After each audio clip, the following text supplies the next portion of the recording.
Bon matin, les amis. Vous êtes accompagnés de Mario Marchand à l'émission Les Voix du Cœur. Wouh! En ce jeudi Bon matin, 17 les amis. Août, vous êtes et là, j'ai un son qui revient, je sais pas d'où ça à l'émission Les Voix du Cœur. Ah!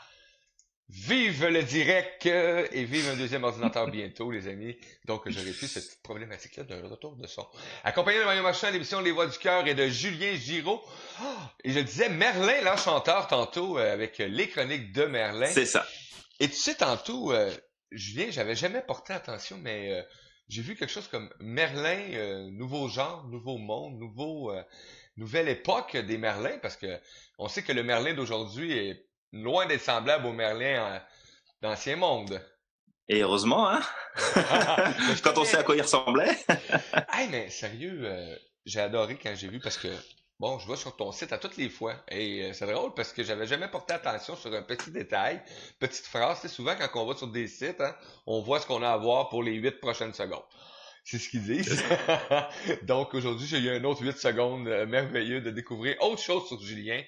Et on va saluer tout de suite Virginie qui est avec nous. Donc salut bon Virginie, bienvenue. Bon matin. Merlin, Julien, de quoi qu'on parle ce matin? De quoi on parle? On va parler de vente. De vente?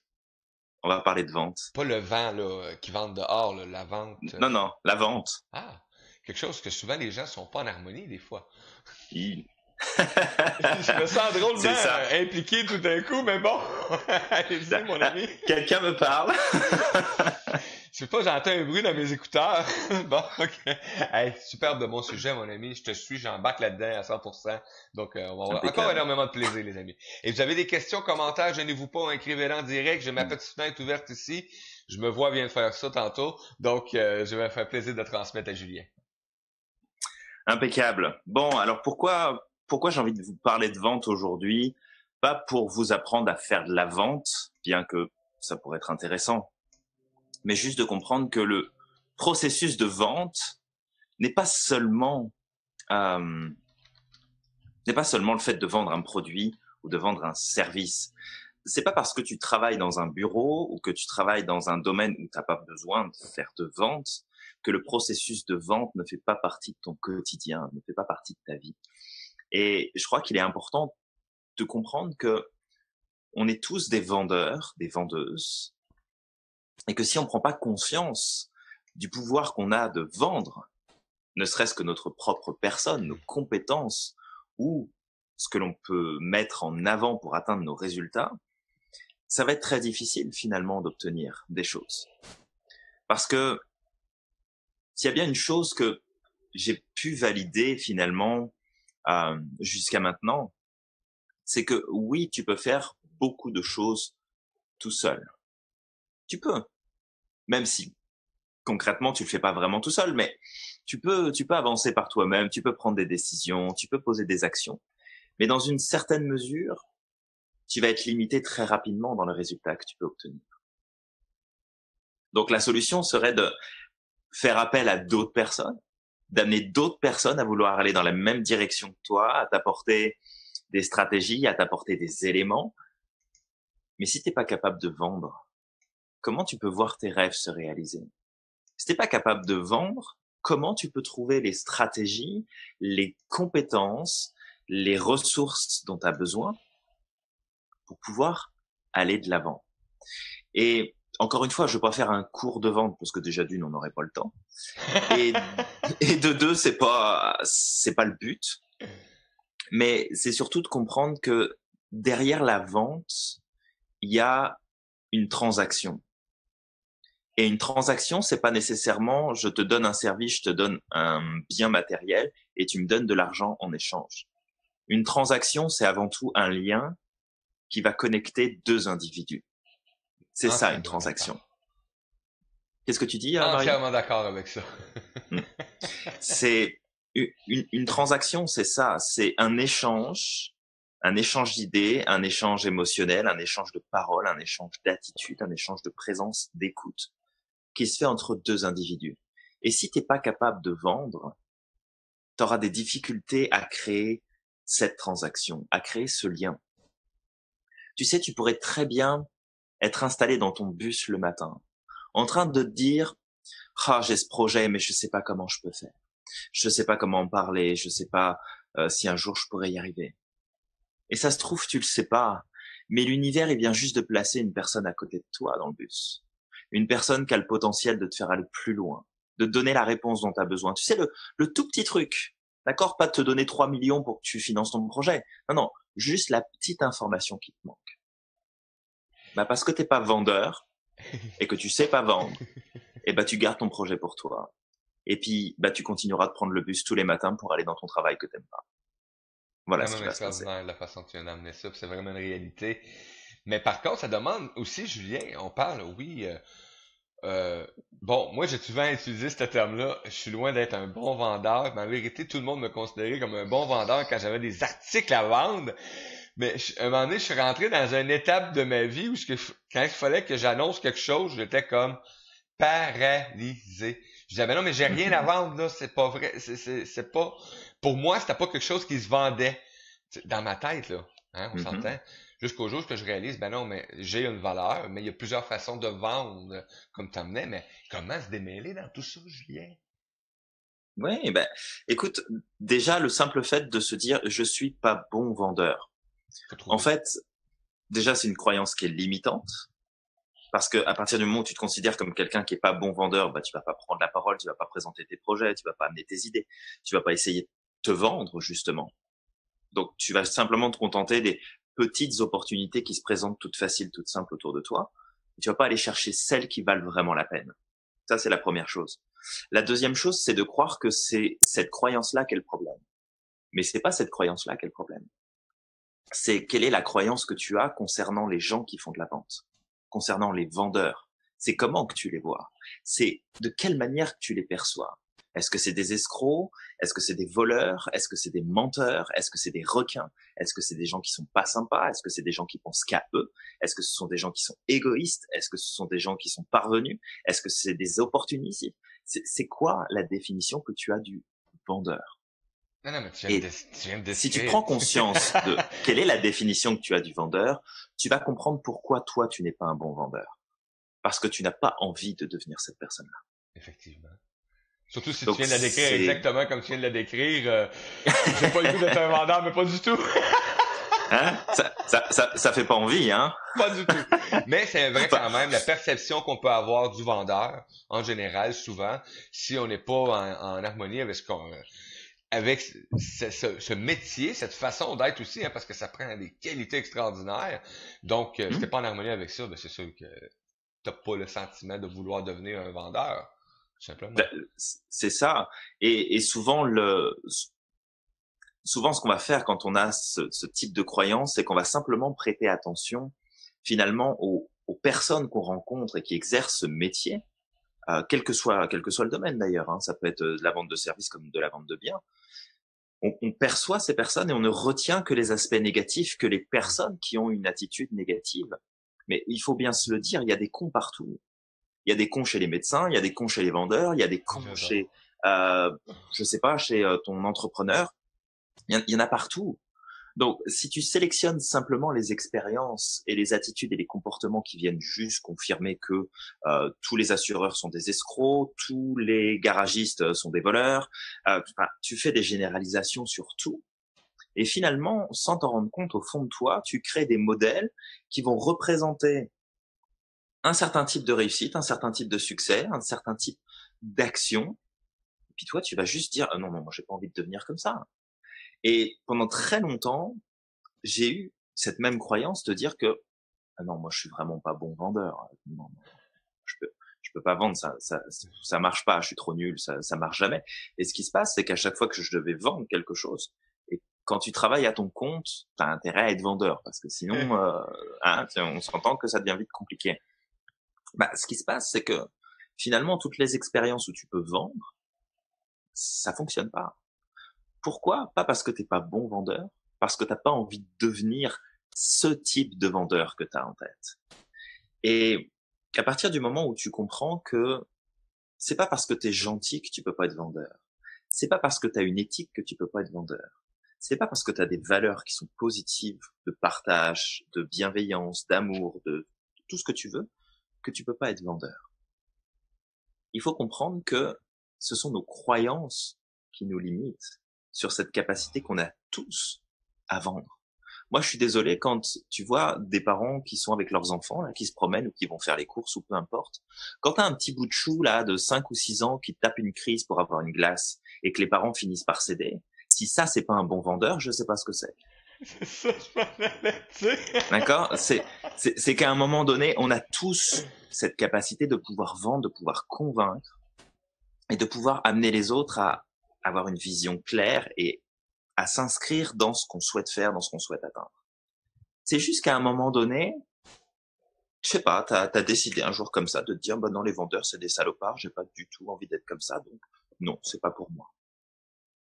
Et je pense que c'est vraiment la première étape, c'est de commencer à redéfinir, c'est quoi finalement l'image que j'ai d'un vendeur? Posez-vous cette question-là et voyez dans quelle mesure ça impacte le fait que vous ayez du mal à vendre aujourd'hui. Une belle liste. La belle liste, ouais. La belle liste. Ça vient changer la perception de ce que tu peux avoir, parce que souvent, on n'en est peut-être pas conscient de ces perceptions-là qu'on a mis face à un métier ou à un genre d'individu, etc. Et quand tu prends juste le temps de faire une belle liste, tu t'aperçois souvent que, oh, mes amis, j'ai des perceptions à changer. Donc, c'est juste des filtres qu'on a, et tu l'as très bien mentionné, hein, par les croyances, les origines, ou peu importe l'instruction qu'on a eue, ce qui fait que ça vient mettre des filtres devant la perception réelle de l'individu. Parce que moi, je le sais actuellement, là, regarde, je suis en plein processus de plein de petites choses de lancement, etc., puis le kit. Et trouver une façon d'amener des gens qui ont cette passion-là de vendre, c'est extraordinaire et ça a une valeur. Et ça, là, c'est vraiment important parce que ça vient mettre en valeur tout l'ensemble de ce que tu organises. Quand chaque individu se place à sa propre valeur dans ton entourage, ben moi, ce que ça vient faire, c'est que ça vient me mettre un petit peu moins de difficulté à me mettre en valeur aussi en même temps parce que, bon, ce que je vis actuellement, même si, écoute, c'est pas parce que ça ne devient pas plane, là, hein. Il y a encore des hop, parce qu'à chaque fois que j'en monte une, j'en ai une à descendre, puis il y en a une nouvelle qui va se présenter de toute façon, hein. Mais ce que je vis, je peux le dire de cette façon-là, je vis des moments, même si c'est pas placé à mon goût à Mario, parce que Mario, c'est un être humain, hein. Donc ses goûts, des fois, ben, sont peut-être plus exigeants que son âme, peu importe. Mais je vis des moments extraordinaires dans l'apprentissage de de tout ce que je croyais impossible. C'est pas compliqué. Mais pourquoi? Parce que je rencontre des gens comme Julien à chaque semaine aussi, les amis. Hein? Puis moi, ben, je rencontre d'autres personnes après ça qui m'aident professionnellement à mettre des choses en place. Et moi, chaque chronique, là, pensez-vous que je les écoute pas? En fait, il les écoute en boucle toute la journée après. Voilà, faut quand même pas exagérer. Mais c'est un apprentissage pour moi qui devient quelque chose d'extraordinaire. Et je sais qu'on peut amener des choses en échangeant deux individus. Donc, imaginez après ça quand tu peux avoir 3, 4, 5, 6 individus et que les gens ben vont y aller avec ta quête essence hein, aussi. Puis garde ton respect, ta bienveillance. T'es un bon vendeur. Mais pèse ton produit, c'est ça, hein? Complètement. Et c'est marrant que tu parles d'apprentissage parce que c'est un apprentissage.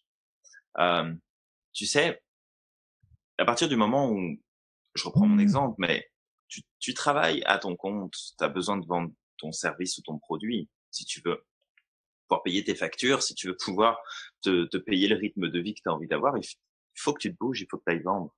Et trouver quelqu'un qui peut vous guider dans ça. Mais éviter à tout prix ce qu'on pourrait appeler la vente forcée, la vente qui est finalement violente parfois. Mais inscrivez-vous dans une activité, faites quelque chose qui va vous pousser à vendre et vous allez comprendre que derrière la vente, c'est avant tout une transaction entre deux humains, entre deux personnes et que ça tient pas tellement à qu'est-ce que tu vas vendre, mais plutôt au lien, à la connexion que tu vas créer, à l'échange, à la bienveillance, à l'écoute, au partage que tu vas offrir. Et au-delà de donner la capacité de vendre plus facilement, tu vas aussi augmenter considérablement ta capacité à communiquer efficacement avec les autres, à créer des liens solides, à créer des relations qui sont épanouissantes, qui t'apportent des choses, qui te font grandir et qui te font avancer. Donc, c'est vraiment important pour tous les domaines de ta vie, pour toutes les situations que tu peux rencontrer, de développer cette compétence de la vente. Et je crois que ça devrait faire partie vraiment de ce qu'on enseigne aux enfants à l'école. Parce que on leur enseigne plein de choses qui finalement s'avèrent franchement inutiles quand on regarde ce qu'on en fait dans la vie de tous les jours. Mais ce qui a de l'intérêt, ce qui est nécessaire pour pouvoir avancer, pour pouvoir grandir, pour avoir confiance, pour avoir de l'assurance, pour savoir prendre des décisions, faire des choix, avancer, traverser les tempêtes. On t'apprend pas tout ça.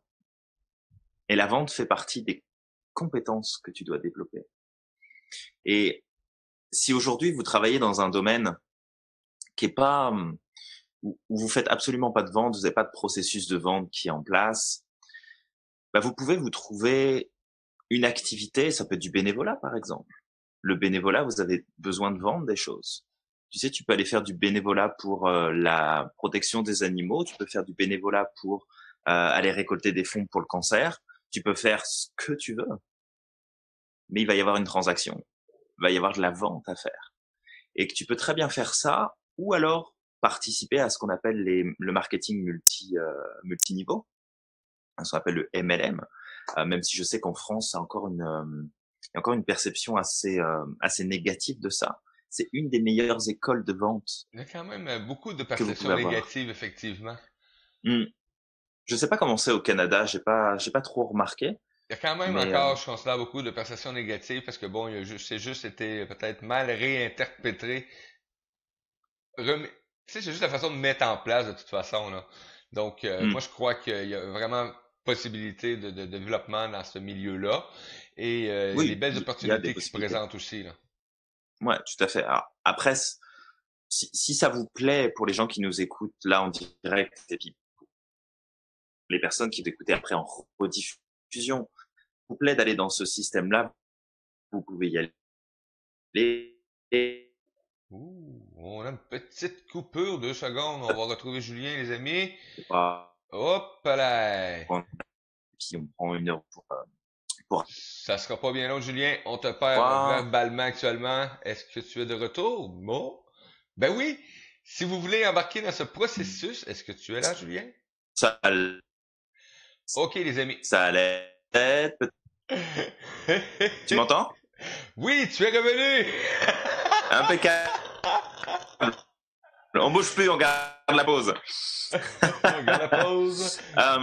Donc oui, ce que je disais, c'est que si tu as envie de t'inscrire, ils veulent pas t'en parler. Vas-y, fais-toi plaisir. C'est énormément de travail, ça faut le savoir. Ils veulent pas m'entendre? Bah, là, tu es là. Ça marche-tu? Oui, ça marche comme il faut. On est de retour avec Julien, les amis. On a eu quelques petits clic, mais là, il est là, il est tout en 100%. C'est ça. Ok, on va le faire très court parce qu'apparemment, on veut pas que ça passe. Ben voyons donc. Si tu as envie d'aller travailler dans du MLM, vas-y, garde juste en tête que c'est énormément de travail si tu veux y arriver. Tu peux aller travailler dans du MLM si tu as envie, ne serait-ce que pour apprendre le processus de vente. C'est une des meilleures écoles de vente que tu puisses faire. Parce que tu vas comprendre c'est quoi l'intérêt de créer une relation, c'est quoi l'intérêt de créer une connexion avec les gens. Et c'est pas tant le produit que tu vas vendre. Quelque part, ça, on s'en fout. Autant choisir quelque chose qui te parle et que t'as envie de défendre, tu vois, une marque que t'as envie de porter. Mais c'est tout ce qu'on va t'apprendre dans le processus qui est super important. Et moi, ce qui m'a beaucoup aidé finalement à développer cette compétence de vente, ça a été finalement un jour d'aller travailler pour un centre de formation qui avait besoin que j'aille aussi démarcher d'autres entreprises pour pouvoir vendre de la formation. Et ce qui était amusant, c'est qu'on vendait de la formation gratuite puisqu'elle était prise en charge par les différentes structures gouvernementales. Et c'était amusant parce que je me disais, mais comment je peux vendre du gratuit? Tu vends pas du gratuit. Et pourtant, si, il a fallu vendre du gratuit. Et cette expérience-là m'a permis de comprendre que finalement, j'étais un bon vendeur. J'étais un super bon vendeur. Mais juste parce que je suis capable de développer, j'ai développé cette capacité à créer du lien, à créer de la connexion avec les individus. Ça passe pas avec tout le monde, mais c'est pas grave. Mais ça du coup, ça m'a permis de développer plus facilement mes activités, de créer des relations beaucoup plus profonde, beaucoup plus riche, et puis d'obtenir le soutien, les réponses, les compétences ou les ressources dont j'avais besoin à chaque fois pour atteindre les objectifs que je me fixais. C'est ça l'avantage de faire de la vente. C'est pas juste vendre un produit. C'est réussir à atteindre tes objectifs.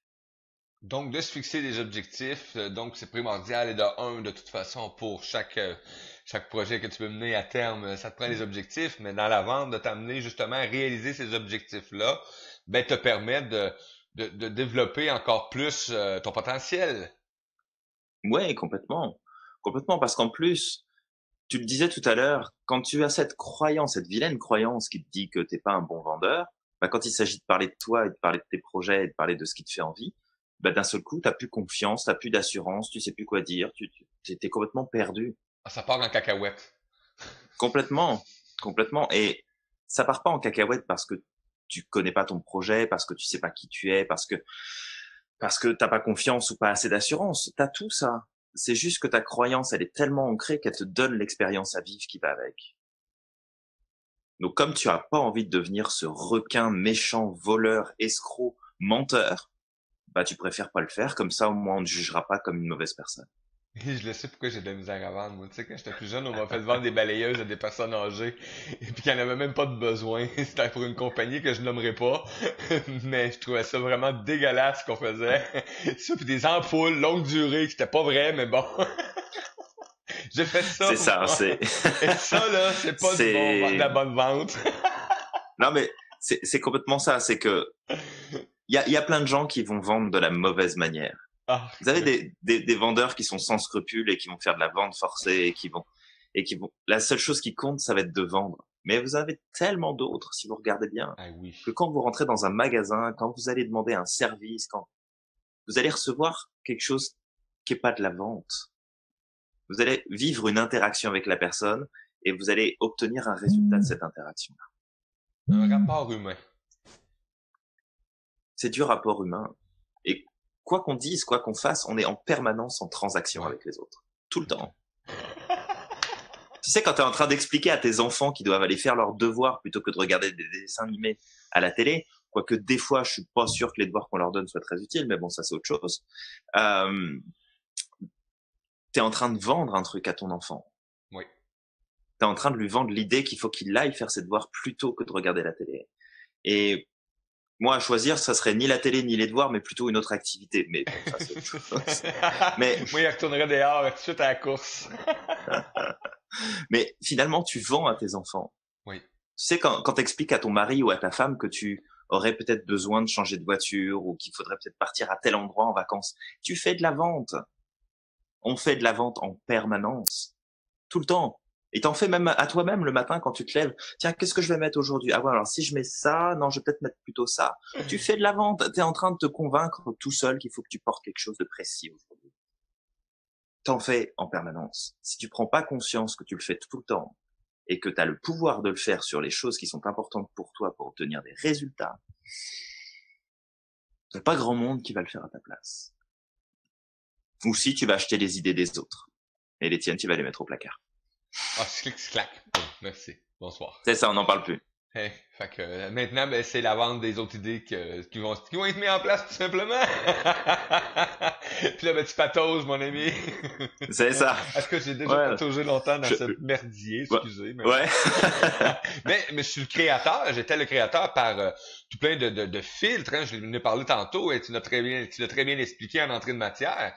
Donc, la perception qu'on a, les croyances, les origines, etc. Et moi, je l'ai dit tantôt, hein. Ce que j'avais horreur de la vente, c'est que moi, je suis rentré dans un milieu de vente où je suis jeune adulte et on te donne une formation, puis on te montre comment faire, puis let's go, c'est de même que ça marche. Et, non, j'ai pas fait long, je te jure, j'ai pas fait long, j'étais pas capable. Non, ça marche pas. C'est qu'un jour, pour la petite histoire, je vais faire court, je sais pas, il me reste combien de temps, là? Gros, 5 minutes. Ok, super. Petite histoire pour faire court. Ça me revient.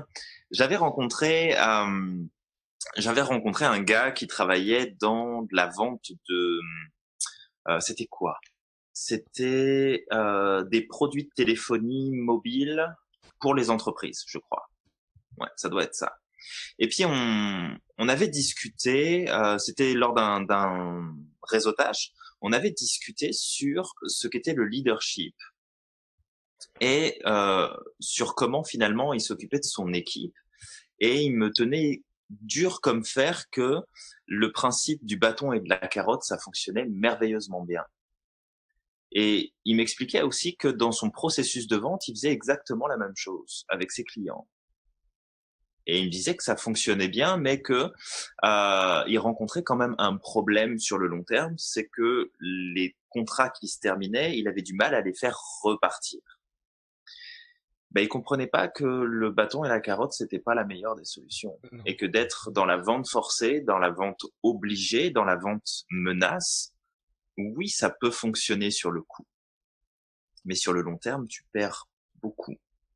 Et finalement, c'est la même chose pour nous-mêmes dans nos processus de vente personnelle. Il faut y mettre du cœur, il faut y mettre de la bienveillance, il faut y mettre du sens. Et comme tu l'as dit, toi, tu as construit ta vision du vendeur, ta vision négative du vendeur, parce qu'à un moment donné, tu devais vendre des produits qui faisaient pas de sens. Non, pas tout. Si tu sens qu'à un moment donné, tu es en train de vendre quelque chose qui fait pas du sens pour toi, arrête tout de suite, tu es en train de ruiner tes capacités à vendre. Parce que tu vas vivre des expériences qui vont aller à l'encontre des résultats que tu veux, et tu vas finir par croire que tu es un mauvais vendeur. Soyez porteur de ce qui vous tient à cœur, de ce qui fait du sens pour vous et de ce qui peut être utile pour le reste du monde. Et là, tu vas te rendre compte à quel point t'es un putain de bon vendeur. Ouais, j'adore. J'adore, Julien. Merci beaucoup pour cette... écoute, j'ai senti cette émission-là d'un calme, mon ami, d'un calme de vendeur. On était calme aujourd'hui, je trouve. Hein? Vraiment, full relax. Écoute, on a fait comme, on rentre en ordre dans 12 secondes. Donc, et on commence et on vend cette chronique actuellement. Donc, c'est ce qu'on a fait aujourd'hui. Hein, t'as fait de quelque chose pour moi qui est venu amener ce petit côté apaisible-là parce que je suis dans ce mode-là actuellement d'action, hein, de mise en place et de vente de concepts ou de produits, services, etc. Et c'est un apprentissage vraiment extraordinaire pour moi. Et de côtoyer des gens qui œuvrent dans ce sens-là ou qui font la même chose ou qui développent ou qui m'amènent un sujet comme ce matin où ce que je fais. Ah ouais? Cool, merveilleux. Ah, de la vente, ok. Merci. Ok, c'est parce que je suis dans le...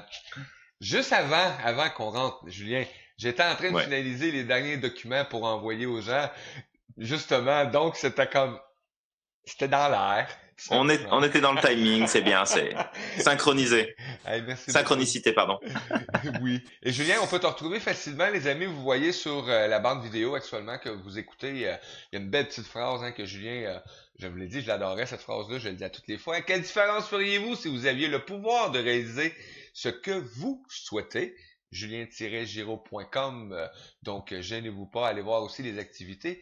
Julien organise quelques petits trucs assez régulièrement. Donc, sur sa page Facebook, vous pouvez les retrouver. Aussi, je crois, Periscope. Tout à fait. J'en ai fait un juste avant de vous retrouver. Donc, vous pouvez suivre facilement Julien de façon extraordinaire. Donc, et moi, c'est un plaisir qu'il soit avec moi chaque semaine comme ça. Plaisir partagé, mon ami. Merci, Julien. On se revoit la semaine prochaine, les amis. Avec grand plaisir. Les chroniques de Merlin. Prenez soin de vous, bye bye.